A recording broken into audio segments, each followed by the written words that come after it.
Se a história do Levi fosse o que nós imaginamos, essa seria apenas mais uma apresentação de bebê. Temos um filho, já é um milagre de Deus na nossa vida. Os filhos são presentes de Deus. Mas o Levi tem uma história muito especial. E o Leandro vai começar a contar para nós por que existe uma história especial por trás da chegada do Levi. O que aconteceu antes do Levi ser encomendado, Leandro?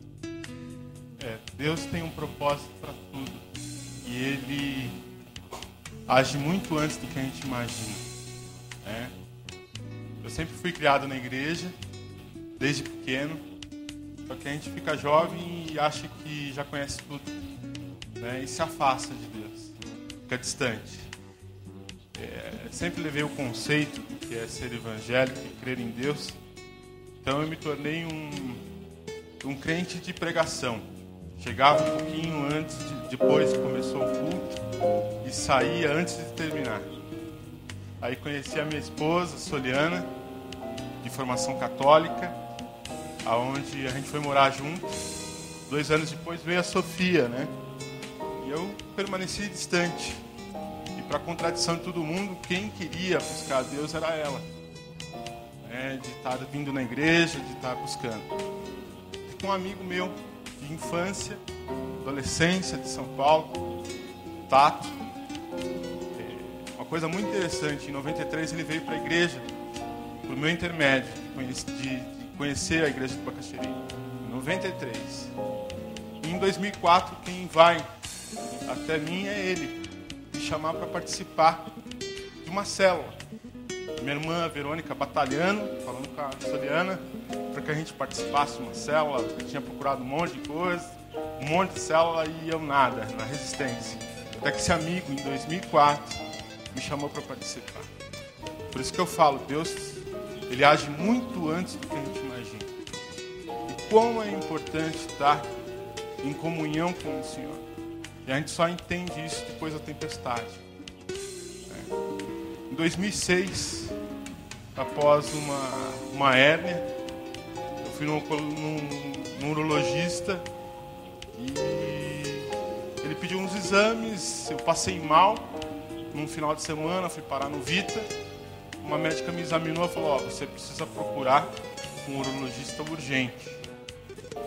Aí a gente correu atrás de alguns conhecidos, fomos num médico que ele fazendo uma ecografia, ele falou assim, não vamos se preocupar com a hérnia, o que você tem que se preocupar é com umas estrelinhas que tem aqui no teu testículo. É um tumor e é maligno.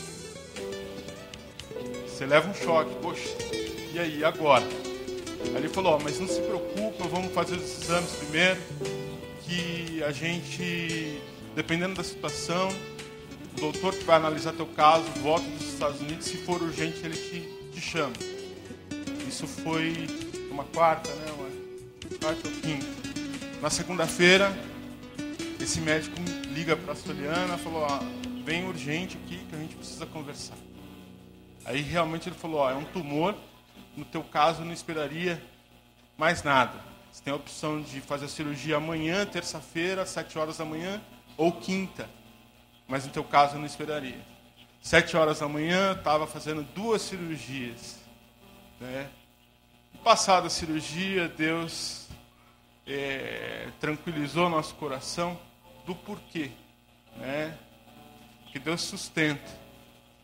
Eu nunca vi um apoio tão grande que eu tive daqui da igreja, do pessoal da célula, da Maria Castelar, do Tato, do Beto, do Luiz, e de entre outros, do Rani, pessoas que foram muito importantes no acompanhamento de tudo. Amém. E a sustentação da oração que foi de toda a família, de toda a igreja.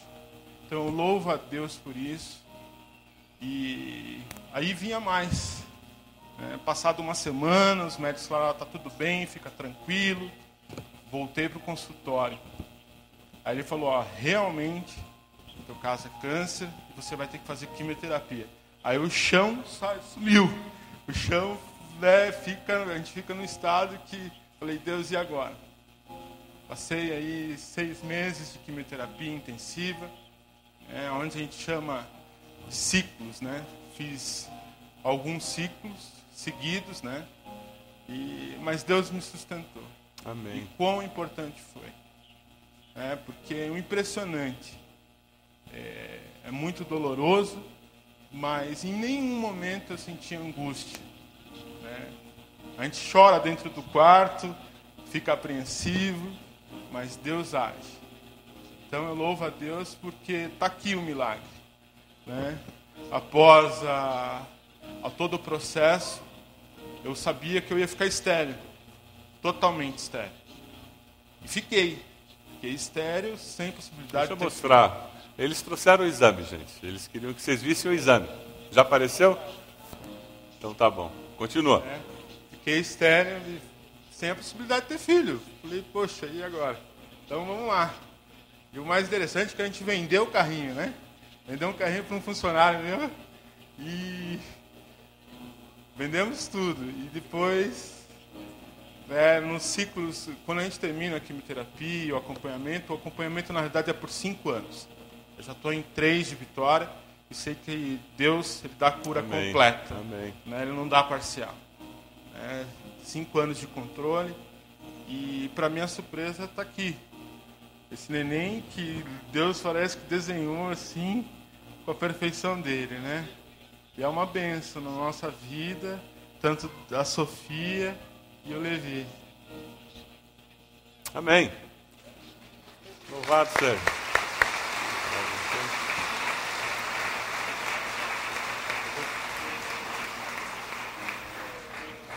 Foi bem difícil para mim como esposa, porque a Sofia tinha 2 anos e quando você recebe um diagnóstico de câncer, hoje em dia, graças a Deus, a medicina está mais avançada, mas mesmo assim você leva um choque e já pensa que é uma sentença de morte, né? Então foi difícil para mim nos primeiros dias, mas graças a Deus eu tinha me batizado em maio daquele ano e isso aconteceu em julho. Eu já estava bem firme na igreja, com o apoio da célula, e Deus falava muito comigo através da Bíblia. Eu me apeguei muito nessa época no Salmo 91 e na 1 Pedro, capítulo 5. Foram minhas armas durante todo o tratamento do Leandro. Minha família também me apoiou muito, que está aqui hoje. A família do Leandro também me apoiou muito. E a gente foi caminhando com a célula, com a igreja. E a notícia que ele estava estéril foi ruim, mas no momento eu não pensei nisso. Eu queria que ele se curasse, né? Era o mais importante. Nós já tínhamos, graças a Deus, a Sofia, e já era uma bênção na nossa vida, uma alegria. Então eu pensei, Deus já nos abençoou com o filho, nós já temos a herança do Senhor, né? Amém? E vamos seguindo em frente. As pessoas me perguntavam, você não quer mais ter filho? Aí, meu marido teve um probleminha, tá estéril, não posso mais ter. Eu acho que Deus ficou incomodado com aquilo.